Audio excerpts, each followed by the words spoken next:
जय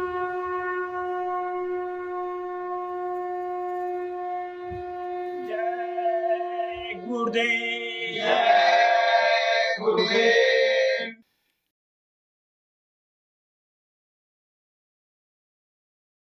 जय गुरुदेव। जय गुरुदेव। जब प्रेम खजाना मिलता है, प्रेमी दीवाना होता है। जब प्रेम खजाना मिलता है, प्रेमी दीवाना होता है। जब प्रेम उभरता अंतर में, आधीन जमाना होता है। जब प्रेम उभरता अंतर में, आधीन जमाना होता है। सच्चे प्रेमी को लगते ही आती है याद गुरुवर की। सच्चे प्रेमी को लगते ही आती है याद गुरुवर की। जो शब्द अगम का सुनता है, प्रेमी परवाना होता है। जो शब्द अगम का सुनता है, प्रेमी परवाना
जब प्रेम खजाना मिलता है, प्रेमी दीवाना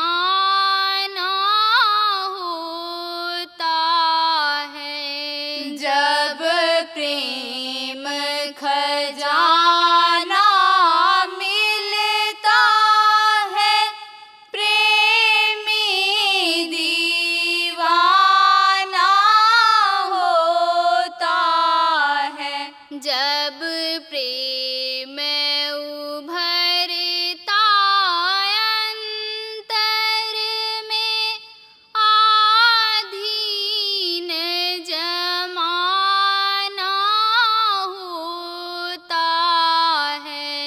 जब प्रेम उभरता अंतर में, आधीन जमाना होता है।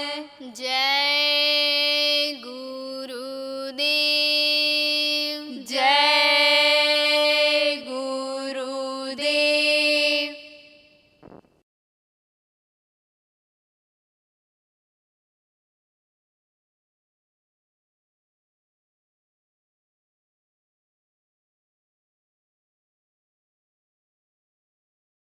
कहा है गोस्वामी जी महाराज संत थे, तरह तरह से लोगों ने उनको आंक करके अपने अपने दिल दिमाग बुद्धि से बताया है। किसी ने महान कब बताया, किसी ने नवदृष्टा बताया, किसी ने समाज सुधारक बताया। संतों को जो जिस चश्मे से देखता है उसी तरह से वो दिखाई पड़ती है।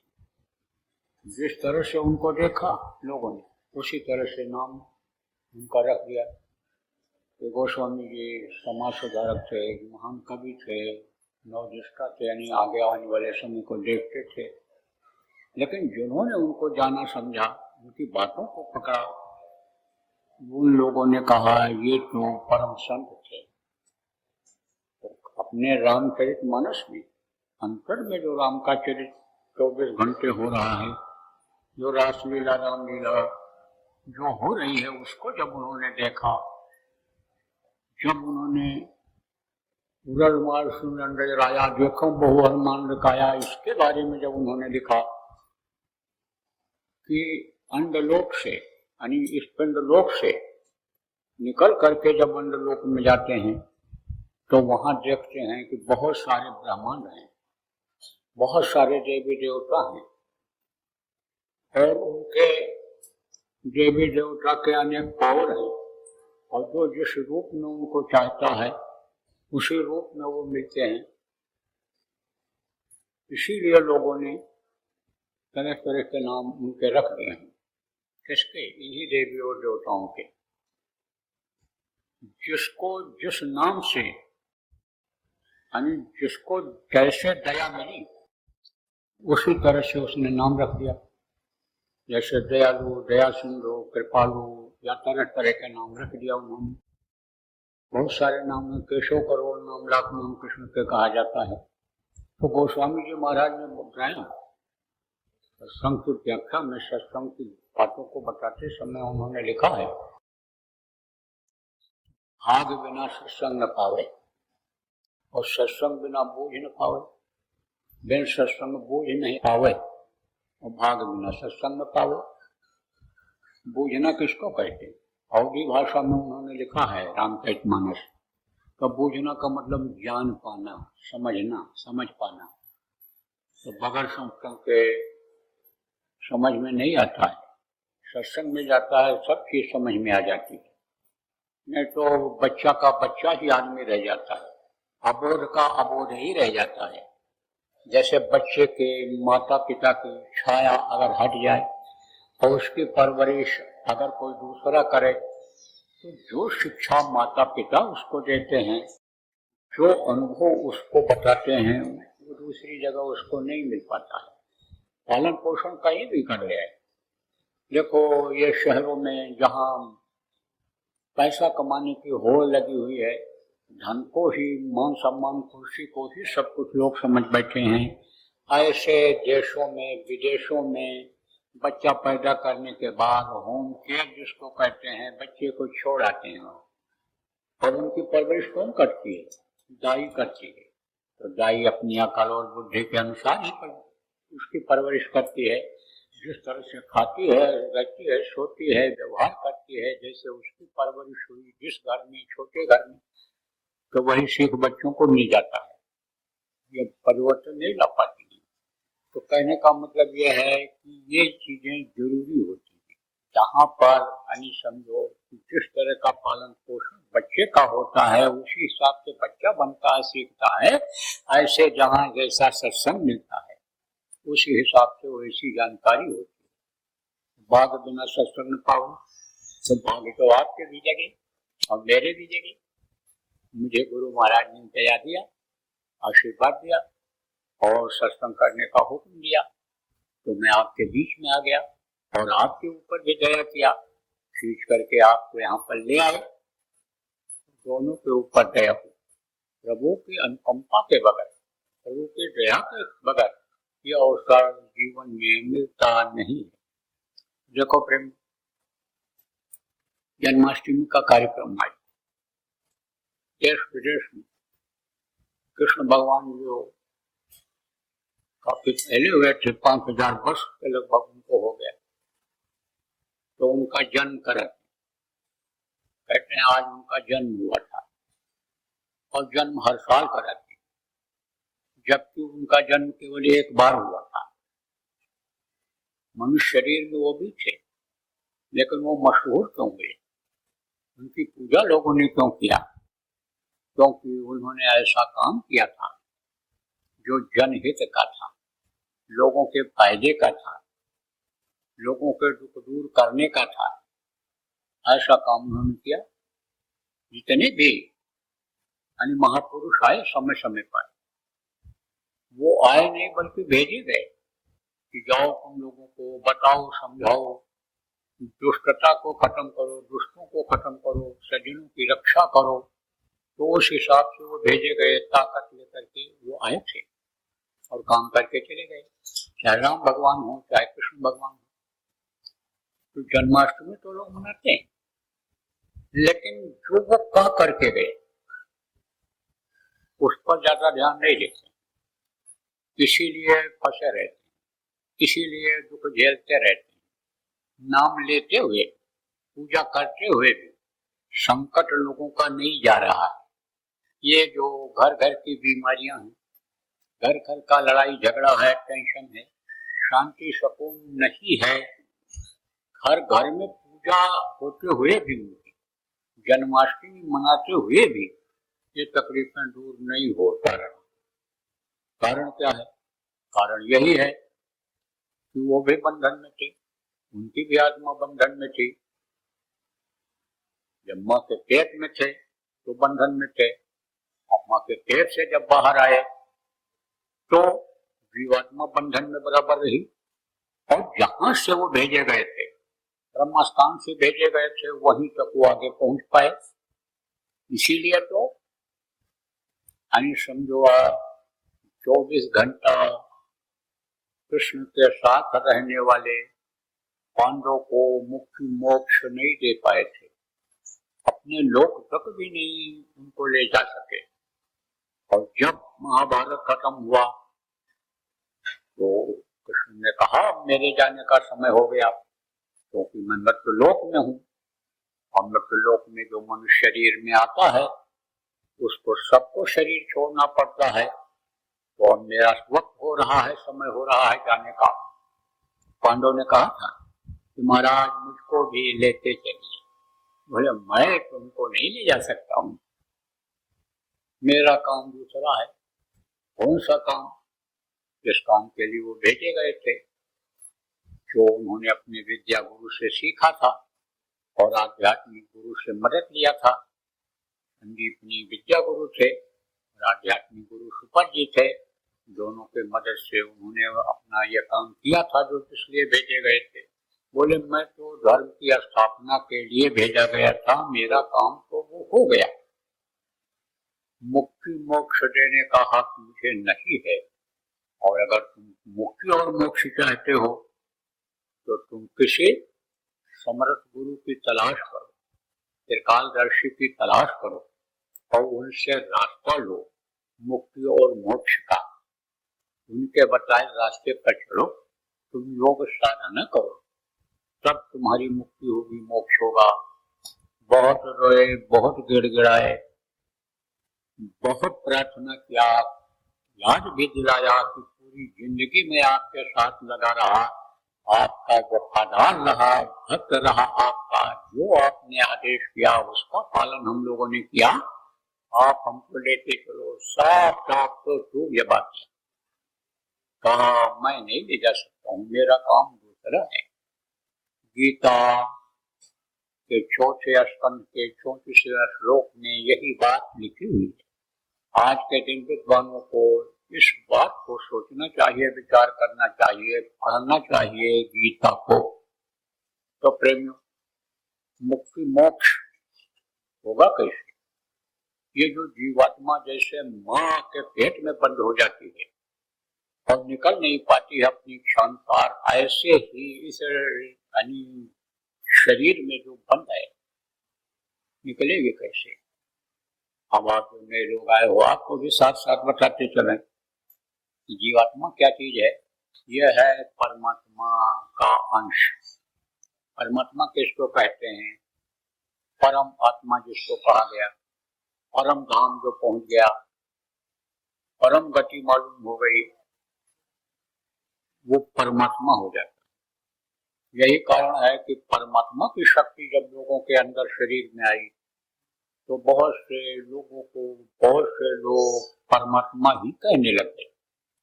लेकिन ज्यादा तेज शक्ति यानी आपके संदूक किसमें है? जो सृष्टि को चलाने वाला कौन है? शक्तियां अलग अलग होती हैं, पावर अलग अलग होता है। जैसे छोटा अधिकारी, बड़ा अधिकारी, सबसे बड़ा अधिकारी होता है, ऐसे सबसे बड़े कौन है? सबसे शक्तिमान कौन है? जिन्होंने ये दुनिया बनाने का मसाला दिया, जिन्होंने इस सारी सृष्टि का विधान बनाया, विधान बनाने का अवसर दिया, वो है। तो ये जो नीचे की सृष्टि है, इसके मालिक कौन है? सतपुरुष इनको कहा गया। लेकिन सतलोक में भी और सतपुरुष में भी उनकी आत्मा है। कहाँ की भेजी हुई? जिनको अनामी महाप्रभु कहा गया, उनकी भेजी हुई आत्मा। आत्मा ही शरीर को चलाती है, और आत्मा जब निकल जाती है तब आप समझो कि जिंदा आदमी नहीं रहता है। तो आत्मा ही प्रमुख है। आत्मा ये चेतन है, बाकी ये शरीर जड़ है। शरीर में जितनी भी चीजें हैं शरीर में, ये सब जड़ है, चेतन कोई भी नहीं है। आत्मा ही इसको चेतन किए हुए है। तो ये आत्मा कहाँ थी? ये अनामी धाम में थी, लेकिन उनकी मौज हुई जो आप बराबर सत्संग सुनते रहते हो। आपको सत्संगों में बताया गया, उनकी मौज हुई। तब उन्होंने अगम लोक बनाया, अलख लोक बनाया, सतलोक बनाया, और सतलोक में आकर के ये सब ठहरा दिया कि जब इधर की मौज हुई सतपुरुष की, इधर की रचना किया जाए, तब उन्होंने इन्हीं जीवात्माओं को खंडों में थोड़े थोड़े समय में थोड़े थोड़े को उतारा।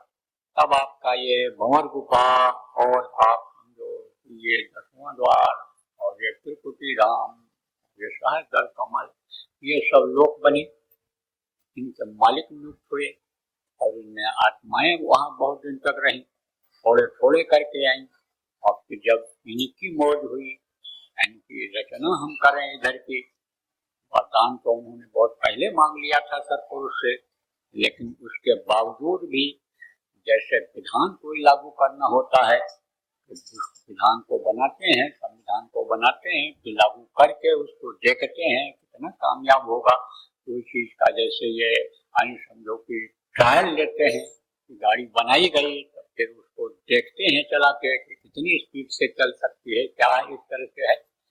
तो इनको विचार करने में भी समय लगा, इधर रचना करने में भी समय लगा। लेकिन चूंकि रचना करने के लिए ही जीवात्माओं को इन्होंने मांगा था, मसाला को मांगा था, तब आप ये समझो कि इन जीवात्माओं को नीचे उतारा। तो जब ये वहां थी, कहाँ थी? अमरलोक में थी, सतलोक अलग अगम लोक में थी, तब इसको सूरत कहा जाता था। और जब ये नीचे उतारी गई, इधर महाकाल लोक में जब ये आई, तब इसको यानी समझो कि हंस कहा गया। और जब ये यहाँ पर आई, तब सहस्त्र कमल पर आई, तब इसको शिव कहा गया। और जब इस मनुष्य शरीर में बंद कर दी गई, तब इसको जीव कहा गया। तो जीवात्मा इसका इसीलिए नाम पड़ा।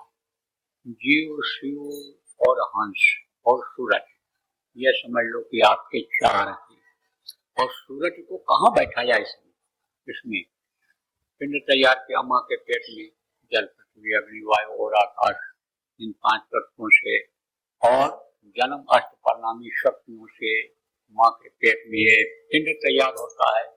फिर इन्हीं शक्तियों से, क्षय शक्तियों से ये पिंड बढ़ता है, इसमें अंग निकलते हैं। और फिर उसके बाद में 9 महीने में जब ये तैयार हो जाता है, पक जाता है एकदम से, जब बिल्कुल तैयार हो जाता है, सारी नसें काम करने लगती हैं, मांसपेशियां काम करने लगती हैं, हड्डी जब मजबूत हो जाती है, तब इसको माँ के पेट से बाहर निकालते हैं। तो माँ के पेट से बाहर निकली। अब जीवात्मा कहाँ बैठाई गई? माँ के पेट में ही बैठा दी जाती है। कब? 5 महीना 10 दिन का पिंड जब बन के तैयार हो जाता है, सब इसको बैठा दी जाती है। अब बैठा तो दी गई, डाल तो दी गई, लेकिन जब डाली गई इस पिंड में, तो निकल फिर नहीं सकती है। जैसे किसी कमरे में किसी को बंद कर दो और लॉक कर दो, ताला बंद कर दो और चाबी अपने पास रख दो, तो फिर वो निकल नहीं सकता है। कितना खाने पीने की सुविधा हो जाए, कितना आयश आराम की चीजें उसमें हो जाए, लेकिन वो बंधन में है। आराम भले मिल जाए, लेकिन निकल नहीं सकता है, क्योंकि चाबी दूसरे के हाथ में रहेगी। तो बंद करेगा वो, तो बंद कर दिया उसने, और बंद कर दिया, अब ये निकल नहीं सकता। और समय मिल गया, इतना दिन माँ के पेट से बाहर तुम जा रहे हो, तो इतना दिन का तुमको समय मिल रहा है, इतना दिन वहां तुमको रहना है। और इतने दिन में तुम अगर चाबी खोल लोगे, ऐसे कोई समर्थ गुरु मिल जाएंगे कि कुंजी दे दिया ताला खोलन। हाँ, पे समझो उस ताला को खोलने की कुंजी, कुंजी मानी क्या होता है? चाबी जिसको आप कहते हो। चाबी अगर तुमको मिल गया, तब तो तुम खोल करके निकल सकते हो, और नहीं तो तुमको अब 8 गांठ में बांध दिया जा रहा है, और तुम्हारी जन्माष्टमी नहीं हो सकती, इससे निकल नहीं सकते हो। और माँ के पेट से तो निकल करके आ गए, मृत्यु शक्ति ने माँ के पेट से आपको बाहर निकाल दिया ढकेल करके, लेकिन यहाँ फंसे हुए। कहाँ फंसे हुए? इस शरीर में फंसे हुए। इस मनुष्य शरीर से बाहर निकल नहीं सकते। कहाँ बैठी हुई है जीवात्मा? इन्हीं दोनों आंखों के बीच में बैठी हुई। अब चूंकि ये 5 तत्वों के शरीर में है, और इसके साथ 3 गुण लगा दिए गए, रजोगुण, तमोगुण, सतोगुण। आप ही समझो, रजोगुण किसको कहते? आराम कर, कोई फिक्र नहीं, बैठे भोजन दे मुरारी, न हल चले न चले खुदारी। कुछ लोग ऐसे भी हैं कि भोजन मिलने मिलना, इतना धूम संपत्ति सब कुछ है कि 2 पुष्ट खाएं, और सब बीबी बच्चे और सब सेवा करते रहते, वही काम सब घर का कर लेते हैं, कुछ पता ही नहीं उनको किसी भी चीज का। ऐसे आदमी हैं, और यहीं पर है, यहीं पर है। आप कोई चैलेंज करो तो मैं बता सकता हूँ, आप और परीक्षा देकर के आप देख लो। तो इसको क्या कहते हैं? रजोगुणी प्रवृत्ति कहते हैं, आराम करते। रजोगुण, तमोगुण और सतोगुण। तमोगुण किसको कहते हैं? क्रोध आ जाता है, तमोगुणी प्रवृत्ति हो जाती है। क्रोध ही स्वभाव बना दिया। क्रोध किसको आता है? क्रोध सबको आता है, जानवरों को भी आता है। चींटे जब लड़ते हैं दूसरे के, देखो उनको भी क्रोध आता है। जो भी लड़ते हैं, न्योले लड़ते हैं, न्योले और सांप लड़ते हैं, कुत्ता कुत्ते से लड़ते हैं, क्रोध उनको भी आता है। लेकिन मनुष्य का जो क्रोध होता है, वो किससे आता है? अहंकार से आता है। मनुष्य को अहंकार ज्यादा होता है और उनको होता है लेकिन कम होता है। तो ये समझो कि मन चित्त बुद्धि, आपके समझो कि यानी यह भी इसी के साथ जोड़ दिया। ये किसमें बनी है? जीवात्मा। मन चित्त बुद्धि इसी में यानी जीवात्मा, यानी इसी में मनुष्य शरीर में जहाँ जीवात्मा बनी है वहीं पर यह भी है। रजोगुण, तमोगुण और सतोगुण। सतोगुणी प्रवृत्ति आती है, लेकिन सतोगुणी प्रवृत्ति के साथ साथ सतोगुणी प्रवृत्ति क्या है कि जैसे आज आप सत्संग सुन रहे हो और आप इस बात को महसूस कर रहे हो कि भाई मनुष्य शरीर तो एक दिन छूट जाना ही जाना है और मनुष्य शरीर तो दोबारा हमको मिलने वाला नहीं है। और मनुष्य शरीर इसलिए मिला है कि इसमें साधना का यानी रास्ता है, साधना करके हम अपनी आत्मा का कल्याण कर सकते हैं। तो हमको करना चाहिए। तो आप यहाँ से तो सोच के जाते हो और यहाँ जब भी बैठाया जाएगा तो 15 मिनट 20 मिनट के बजाय 1 घंटा बैठा दें तो भी बैठे रहोगे, लेकिन घर में फिर ये मन बैठने नहीं देगा। चित्त से मन गलत चिंतन कराएगा और वहीं पर अहंकार आएगा और फिर इसको आप छोड़ दोगे। तो ये लगा दिया। आप समझो सतोगुणी होते हुए भी आप समझो कि मन चित्त बुद्धि अहंकार लगा दिया है कि जिससे ये निकल न पाए। किसने बांधा? ये जिसके देश में रहते हो उसी ने बांध दिया।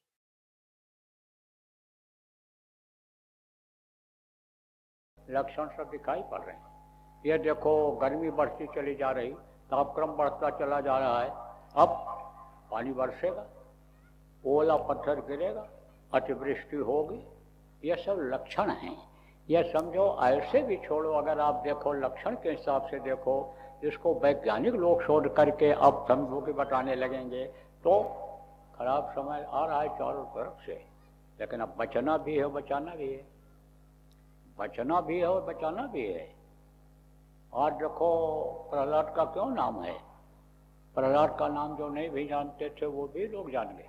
छोटे बच्चे जो अभी पढ़ते हैं 4-5 दर्जे में स्कूल में, और प्रहलाद का नाम नहीं जानते थे वो भी जान गए। उनको जब घर वालों ने ही बताया कि प्रहलाद बच गए थे और होलिका जल गई थी, अत्याचार का अंत हो गया था और जो है यानी भक्त की रक्षा हो गई थी, न्याय की जीत हो गई, सत्य की जीत हो गई थी, तो प्रहलाद का नाम वो भी जान गए। अब ये समझो प्रहलाद में अगर शक्ति न होती तो कैसे बचते? कैसी शक्ति? भक्ति की ही शक्ति सही, लेकिन कुछ शक्ति तो थी बचने की, तब तो जान बच गई। और नहीं तो होलिका जला डालती, इनको खुद निकल जाती, ये जल जाते। ऐसे बचने की भी जरूरत है और बचाने की भी जरूरत है। जय गुरुदेव। सरकारी व गैर सरकारी अनुदान के लिए बिना सत्संगियों के सहयोग द्वारा जनहित के कार्यों में लगी हुई बाबा जय गुरुदेव धर्म विकास संस्था का मुख्यालय पिंगलेश्वर रेलवे स्टेशन के सामने मक्सी रोड, उज्जैन, मध्य प्रदेश में है। यहाँ पर सत्संग व नामदान का कार्यक्रम होता रहता है। अतः आप श्रोताओं से अनुरोध है कि बाबा उमाकांत जी महाराज के आश्रम उज्जैन एक बार परिवार सहित जरूर पधारिएगा। आपके सुझाव के लिए व्हाट्सएप नंबर 9575600700। जय गुरुदेव।